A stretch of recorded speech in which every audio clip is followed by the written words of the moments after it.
Hey everyone, welcome to the E2 Effective Elders podcast.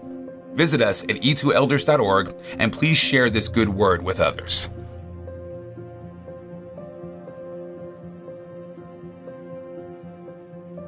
Hey everybody, thanks for joining us once again for our E2 Effective Elders podcast. And we thank CDF Capital for their outrageous generosity in enabling us to have this good word spreading from month to month, week to week. We want to welcome today Greg Edens. Greg is the lead minister of one of our partner churches, Bright Christian Church in Bright, Indiana. He and Amy have been with us before in our podcast, and a very special welcome to their son, Viktor Edens, who's joining us today. Brothers, good morning. Good morning, Gary. So glad you're with us today. It's a blessing. Thanks for having us. Yeah, you betcha. Now, for those who are either watching and or listening, we want to, again, remind everyone that 2022, this whole year, we're focused on a good word. We want to build people up in an era of our culture when it seems as if words keep tearing people down. And every month is a different word. This month of October is this word forgive or forgiveness. And we've invited Greg and Viktor to come and to tell us their story and to give us some real encouragement that forgiveness can be possible in a family. So guys, why don't you tell us a little bit about your story? Set the stage for us and tell us about the story from the Edens family. You know, we adopted Viktor back in 2007. He was 10 years old. We adopted him from an orphanage in Mykolaiv, Ukraine. And Amy and I, we knew that the harder work was going to begin when we got home, just transitioning Viktor into the family. It was going to change dynamics. Mm-hmm. There were language barriers, things that he had dealt with in the orphanage that we knew that we were going to have to help him get over through counseling or whatever.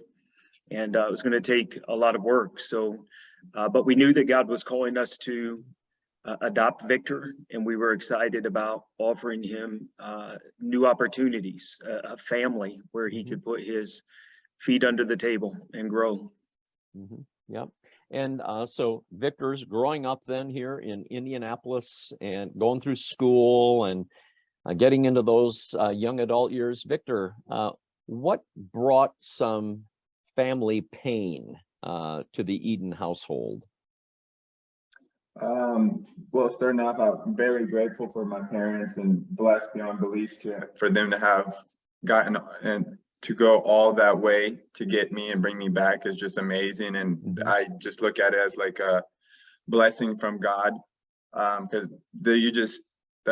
you don't hear about that. And I still have a lot of friends that I think about and what they're into because I got this opportunity and they didn't. So I'm very grateful. So I just wanted to put that out there. But when I got over here, I know some of the difficulty was for me as a child when I was over here was just getting used to the parents, because growing up in an orphanage, I had a bunch of kids running around, and I always wondered about, mom and dad, but never had a chance to have them. So one of the difficult part was just transitioning and trying to figure out how to be a good kid to my new parents, and there was language barriers, school, just also our family we've got a mixed family. I'm adopted. We've also got step brothers and sisters. So that having that on top of having an adopted kid as well is just very difficult in itself. I think if you have step siblings, it's difficult in itself, but adding an adopted child as well, at 10 years old, he kind of has his little mind made up. So I felt like I was very stubborn, didn't want to listen to my parents. I wanted to run around America and do whatever I want to do, whatever I dreamed of over there in Ukraine. But there was obviously discipline, school structure, and obviously just guidance from my parents about God. That's the biggest thing that I can take away from that. But so as you grew into your teen years and young adult years, Did that rebellion continue? Yes, I think the rebellion even grew even stronger, I would say, because I would just stack things on top of each other, not knowing why, or, what's going on, and everything was just different. It's not that, they were just mean or didn't like me or anything. It's that I just found an issue with everything as a child, not knowing, but when I started growing up and getting older, I would say up to like 17, 18, the rebellion just grew and got stronger. Then after 18, I went out on my own, and I kind of started getting suppressed by the world, because I started seeing the world for itself. And I was like, wow, my parents weren't harming me. They were actually trying to prepare me for the next step in life. Yeah. So Greg, you're a dad. In the midst of this, you're a pastor. You got that blended family going on. You're trying to be a peacekeeper. You and Amy, did you find it difficult to deal with this teenager son of yours? We did. In fact, there was a time I remember Victor sitting on the floor, and one of those fits of rebellion, just unwilling to listen, screaming, not willing to take our guidance. And I just simply remember asking Victor, did you come here to destroy our family? And it was kind of a breaking point for me, where it was hard for me to see beyond. Gary, if I'm just being honest, this is raw, but I didn't see any hope of building a relationship or a bond with Victor at that time. He had reactive detachment, and so he would wound relationships, whether it was with us, with coaches or teachers. He would build walls instead of building relationships. And so I just remember that day was kind of a breaking point for me. Did you come here to destroy our family?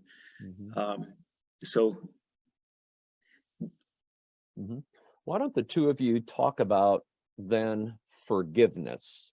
Yeah. How did forgiveness come to have an impact on not just the two of you, but your entire family, your nuclear family? Yeah. What role did forgiveness play? Huge role. I'll start. Just to brag about Victor, he had left for nearly 2 years. He came back nearly to the date. He left right after his 18th birthday. January 25th was his 18th birthday. And he left first week of February. We had a friend's dad pass away. It was on a Thursday. He wanted to go play basketball with friends. It's like it was yesterday. And we said, no, you stay home and do homework. We have to run to the hospital. We have to deal with a friend that just lost their father. And Victor was, I want to go play basketball. We said, no, you need to do your homework. Well, we got a call from our daughter, said, hey, the door was left wide open. We can't find Victor.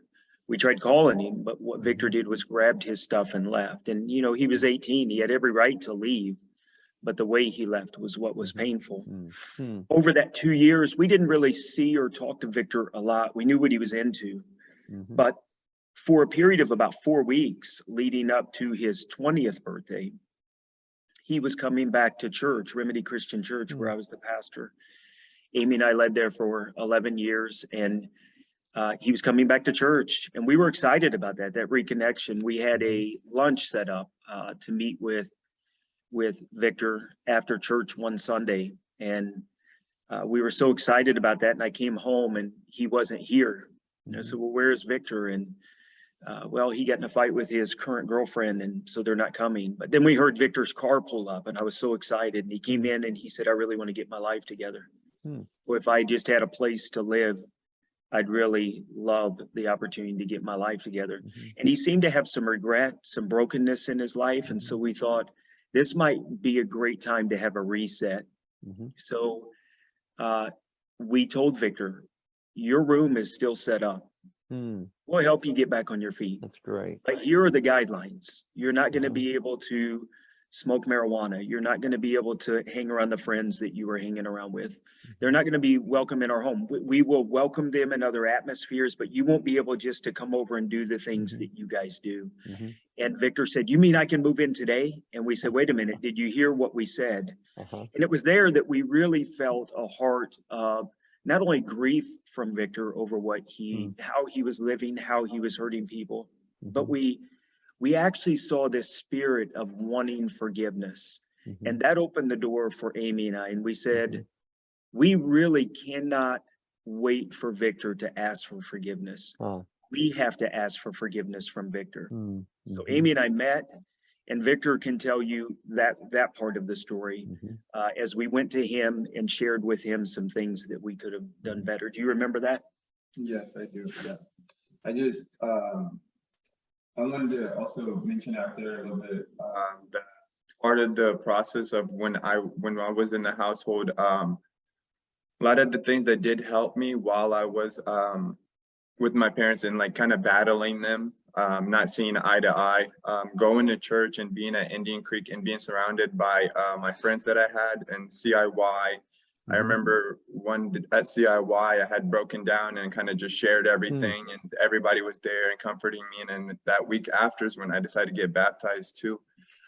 So I had that, but then after that, I had grown stubborn again. And then I decided to move out. I was tired of, following orders and just doing always what to told. And I always wanted just to go out there and start on my own.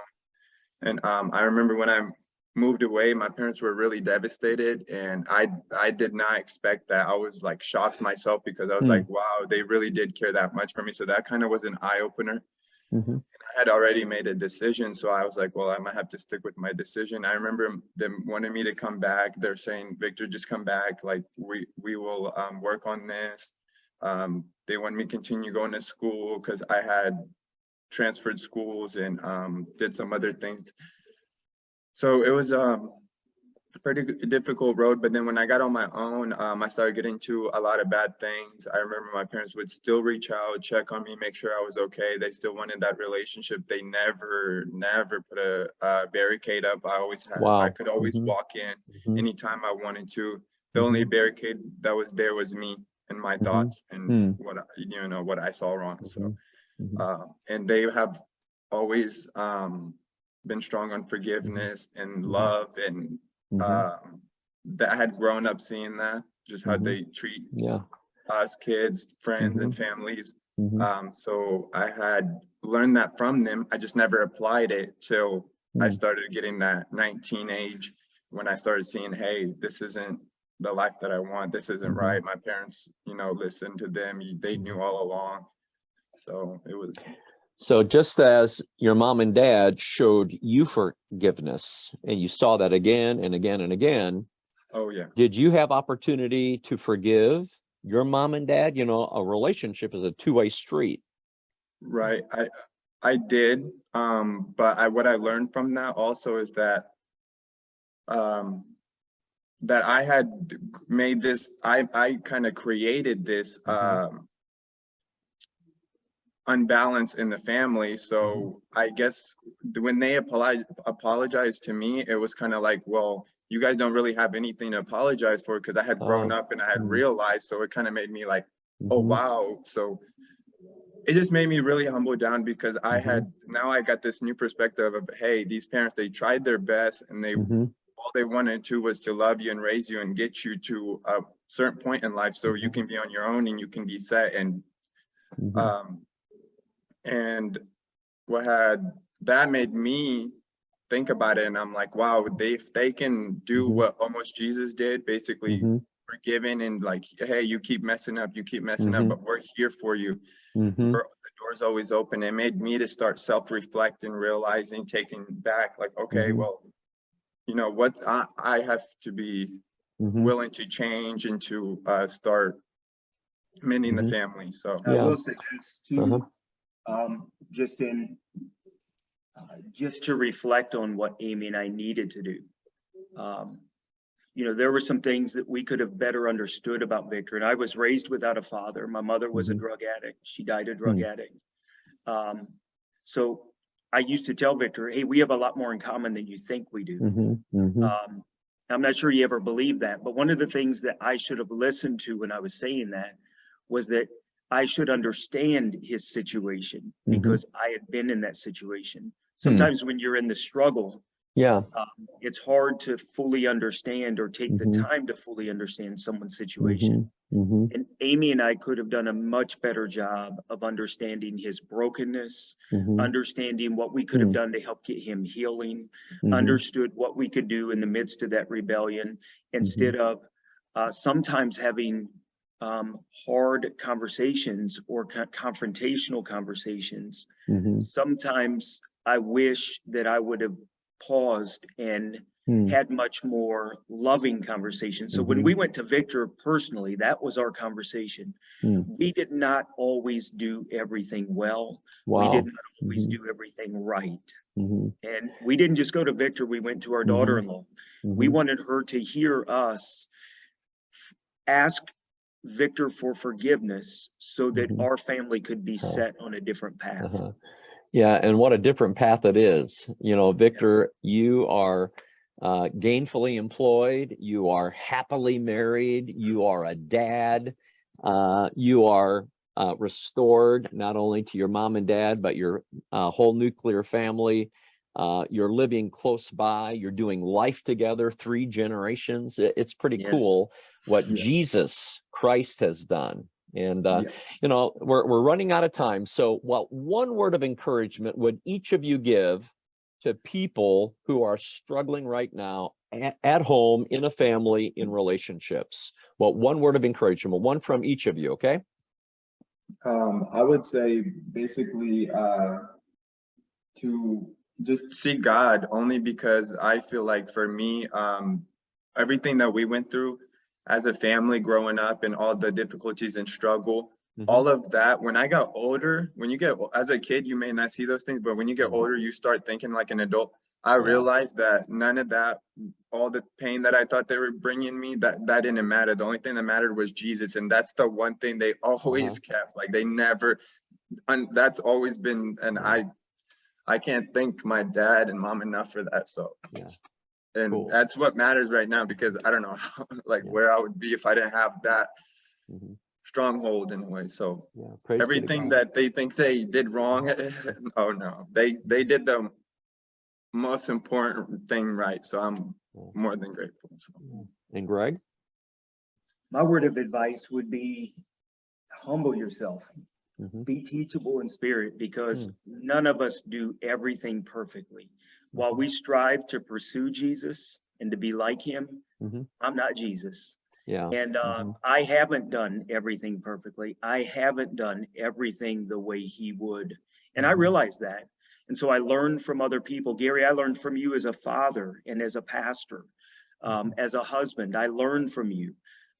Be teachable in spirit and humble yourself, because if we all live that way, then boy, can imagine the restoration that can take place in families. What a, you know, when I think of your story, I'm reminded of Luke chapter 15, the story of the prodigal. Not only the prodigal son, but the prodigal older brother, etc. But here's the point. There was somebody, a young man, who realized that he came to his senses. It says that right in the text. When he came to his senses, he returned home, and his dad was in a hurry to forgive. And that is such a powerful story that Jesus told to remind us that our Father in heaven is in a hurry to forgive. We've been made in his image, so we should be in a hurry to forgive, just as he has forgiven us. Well, Victor and Greg, thanks for taking time to tell your story. It's a good story. It's got a great ending. And forgiveness is entirely possible when we lean on Jesus to get that done. Hey, thank you guys so very Gary, much. It's a good story because it's a God story, isn't it? Absolutely. That's a great phrase on which to end. It's a good story because it is a God story. Blessings to you. Bye-bye. Blessings, brother.